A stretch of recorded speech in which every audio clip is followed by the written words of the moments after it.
20 मार्च Iran की राजधानी Tehran. दोपहर का वक्त है, करीब 1 बज रहे हैं। जोहर की नमाज का वक्त है। लोग मस्जिदों में हैं। नमाज के बाद कुरान शरीफ पढ़ रहे हैं।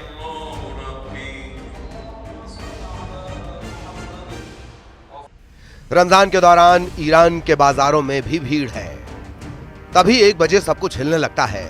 यह ऐसा भूकंप आया जिसने ईरान के साथ पूरी दुनिया को हिला दिया। पता चला कि एपिसेंटर बादरूश शहर में है, जो मध्य ईरान में तेहरान से 225 किलोमीटर दक्षिण में है। बादरूद वो जगह है जहां से 26 किलोमीटर पश्चिम में है ईरान का सबसे बड़ा परमाणु अड्डा नतांज। दुनिया भर में रिपोर्ट छपने लगी कि ईरान में उस जगह भूकंप आया है जहां उसका परमाणु सेंटर है। तरह तरह के कयास लगाए जाने लगे। भूकंप को न्यूक्लियर टेस्ट के तौर पर देखा गया। सवाल उठने लगे। नतांज ईरान का वो परमाणु अड्डा है जो अमेरिका और इजराइल का टारगेट नंबर 1 कहा जाता है। 23 मार्च को ईरान में भूकंप के 2 झटके आए। पहला झटका 5 तीव्रता वाला भूकंप था और दूसरा 4.5 तीव्रता का रहा। यानी बैक टू बैक झटकों से ईरान हिल गया। दुनिया में रिपोर्ट छपने लगी कि क्या ईरान ने अमेरिका और ईरान को डराने वाला धमाका कर दिया है।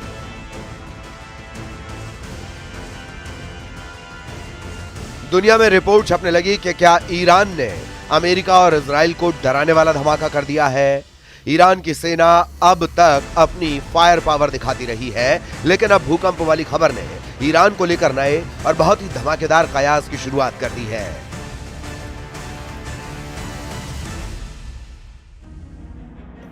लेकिन परमाणु परीक्षण का शक इसलिए गहराया क्योंकि इसका एपिसेंटर नतांज परमाणु अड्डे के करीब था। इस परमाणु अड्डे के आसपास न्यूक्लियर टेस्ट होता है, तो इसमें शक नहीं कि भूकंप के झटके तेहरान तक महसूस किए जाएंगे।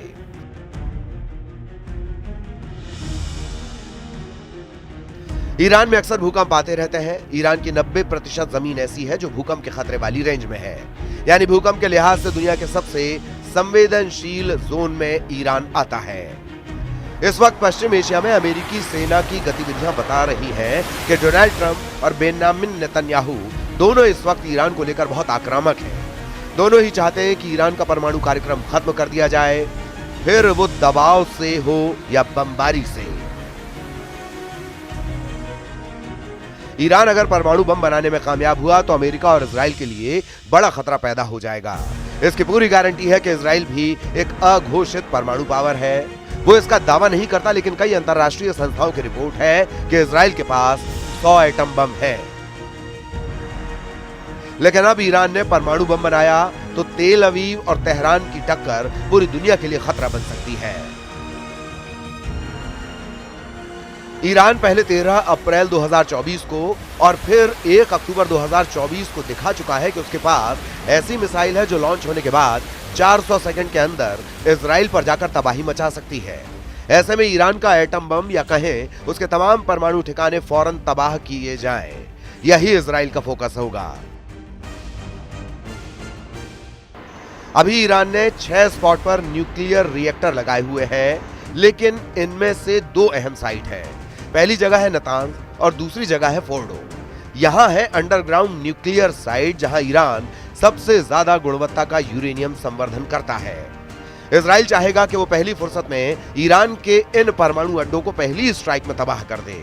ये वो जगह है जहां बेहतर क्वालिटी यानी बम बनाने के लिए बेहतर यूरेनियम तैयार किया जाता है। राफेल ग्रॉसी, निदेशक IAEA ने कहा, हमें जल्दी करने की जरूरत है, समय बीत रहा है। आपने ईरान में गतिविधियों पर मेरी रिपोर्ट देखी होगी। 60% पर संवर्धित यूरेनियम की मात्रा बहुत तेजी से बढ़ रही है। सभी गतिविधियां की जा रही हैं। उनकी क्षमताओं को मजबूत करने का काम चल रहा है। इजराइल ने लेबनान और गाजा में अब तक जो बमबारी की है उसके जरिए नेतन्याहू ने यह भी दिखाने की कोशिश की है कि उनके बम कितने ज्यादा खतरनाक हैं। इजराइल जब अमेरिका से मिले बंकर बस्टर बम मारता है तो क्या होता है, ये बम कितनी बड़ी तबाही मचाते हैं। गाजा से लेकर बेरूत और सीरिया में भी ऐसे धमाकों ने बताया है कि इजराइल को मिले बंकर बस्टर बम कितने ताकतवर हैं। एक छोटा बंकर बस्टर बम क्या कर सकता है, इसका सबूत देख लीजिए।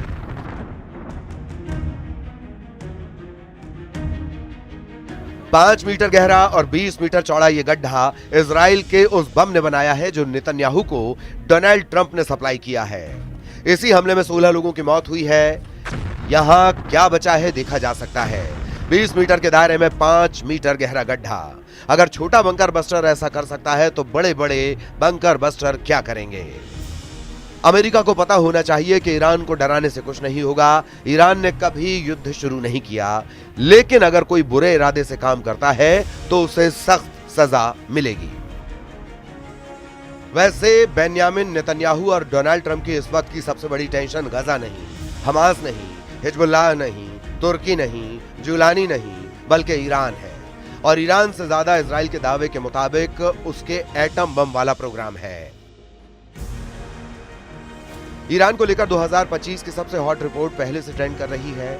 इस रिपोर्ट ने बहुत पहले ही इजराइल के साथ साथ अमेरिका के कान भी खड़े कर दिए हैं। रिपोर्ट ऐसे कि पूरी दुनिया हक्की बक्की है। एक नए युद्ध का खौफ फिर से फैलने लगा है।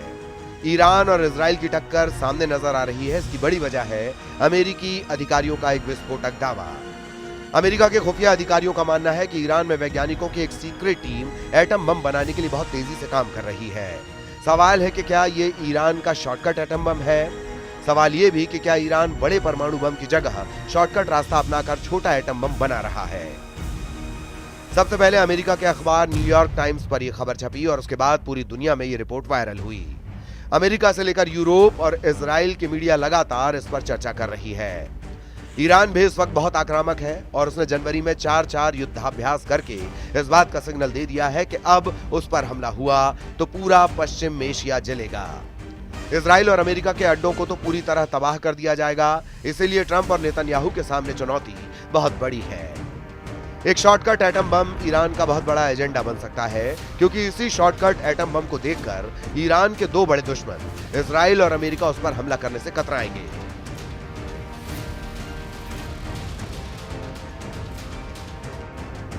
बेन्यामिन नेतन्याहू इजराइल के प्रधानमंत्री ने कहा, इजराइल को तबाह करने की धमकी देने वाले ईरान से अपनी नजरें नहीं हटा रहे।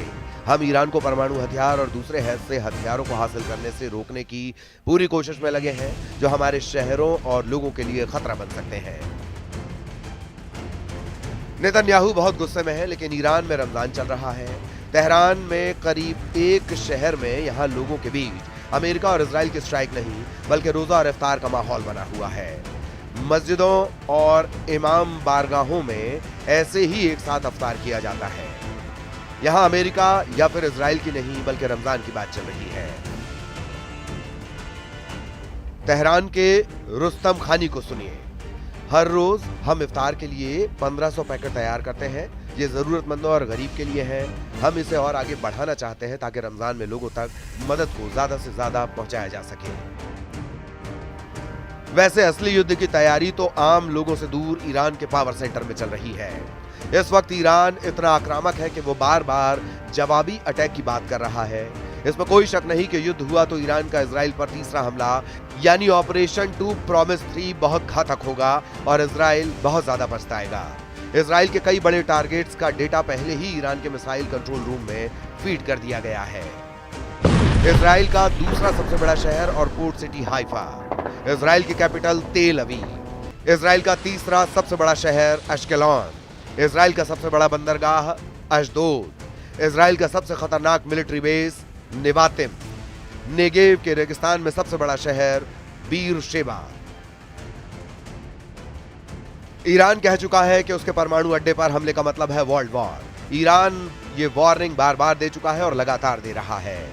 पश्चिम एशिया में अब तक जितने धमाके हुए हैं उसके बाद अब ईरान बनाम अमेरिका और इजराइल के युद्ध का बड़ा खतरा बना हुआ है।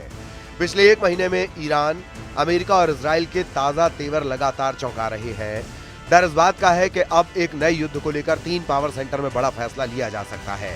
पावर सेंटर नंबर 1 यानी व्हाइट हाउस, यहां डोनाल्ड ट्रंप और उनके कैबिनेट पर ईरान को लेकर बातचीत चल रही है। पावर सेंटर नंबर 2 यानी तेल अवीव, इजराइल के प्रधानमंत्री बेन्यामिन नेतन्याहू और उनका नया जनरल बहुत एक्टिव है। पावर सेंटर नंबर 3 यानी तेहरान, ईरान के सर्वोच्च नेता अली खामेनेई ने ट्रंप को झटका देने वाला बहुत बड़ा फैसला कर लिया है। नेतन्याहू रोज अपने वॉर कैबिनेट से बात करते हैं, अपने एयर डिफेंस से लेकर मिसाइल डिफेंस वाले महकमे को अलर्ट करते हैं ताकि ईरान को काउंटर किया जा सके। इसीलिए देखा जाए तो 2025 की शुरुआत में ही इजराइल और ईरान टकराते हुए नजर आ रहे हैं। गजा में बमबारी फिर शुरू हो चुकी है और इजराइल के खिलाफ इस बार बड़ा मोर्चा यमन ने संभाला है, क्योंकि हमास और हिजबुल्लाह में वो जान अब नहीं बची है जो सिनवार और नसरल्लाह के दौर में देखी गई है। इसीलिए क्या इजराइल ऐसा कदम उठाएगा जो बड़े युद्ध की शुरुआत कर दे?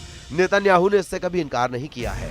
कोई शक नहीं कि इजराइल पर सबसे बड़ा खतरा ईरान और उसकी परमाणु महत्वाकांक्षा है। ईरान की धुरी को हमने तबाह कर दिया है, लेकिन हमें इस बड़े खतरे को ध्यान में रखना होगा। वैसे नेतन्याहू एक और युद्ध में घिरे हुए हैं जो इजराइल के अंदर चल रहा है। हमास के कब्जे में अब भी 24 बंधक हैं। जब से बंधकों को छुड़ाने वाले सीज फायर को तोड़कर इजराइल ने गजा पर बमबारी शुरू की है, पूरे इजराइल में इस तरह के प्रदर्शन हो रहे हैं। लोग चाहते हैं कि युद्ध खत्म हो और बंधक वापस लाए जाएं। सवाल है कि क्या इजराइल और अमेरिका ईरान के साथ युद्ध करेंगे, क्योंकि उसका एटम बम वाला खतरा व्हाइट हाउस और तेल अवीव में बड़े सिग्नल दे रहा है। ईरान ने जनवरी से अब तक 2025 में ही इतने हथियार जमा कर लिए हैं कि एक बड़े युद्ध को लॉन्च करने वाला हमला किया जा सके। ईरान के ड्रोन बेस का वीडियो तो इजराइल से लेकर अमेरिका तक हड़कंप मचा चुका है। ईरान क्यों इतना आक्रामक है? गजा और लेबनान में सीज फायर और फिर सीरिया में जुलानी के कब्जे ने पश्चिम एशिया के अंदर इतनी जल्दी क्या बदल दिया कि ईरान को लग रहा है कि अब उसे एक नए वॉर जोन के लिए तैयार रहना होगा।